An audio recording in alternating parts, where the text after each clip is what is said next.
خیلی خیلی خوش اومدیم به صفحه موبایل من. برای فعال کردن رومینگ همراه اول باید قسمت شماره گیری رو انتخاب کنیم و کیبورد. فرق نمیکنه شما از سیستم عامل iOS و یا اندروید استفاده میکنید.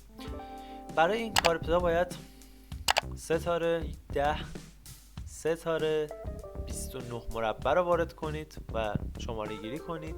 یه صفحه پاپ آپ براتون باز میشه. شما گزینه 1 که رومینگ هست رو انتخاب میکنید و از اینجا میتونید فعال سازی و یا غیر فعال سازی رومینگتون رو انجام بدید. خب ما میخوایم رومینگمون رو فعال کنیم، پس گزینه 1 رو انتخاب میکنیم و از اینجا با تایید کردن شماره 1 رومینگمون فعال میشه به همین آسونی. و چون قبلا من این کار رو انجام دادم دیگه برای من نمیشه انجام داد.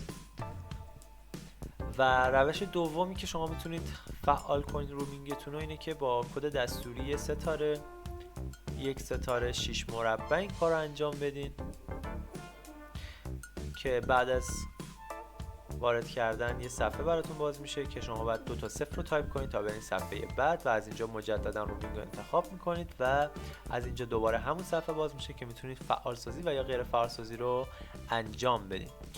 امیدوارم از این آموزش لذت برده باشین. تا آموزش‌های بعدی، خدا نگهدار.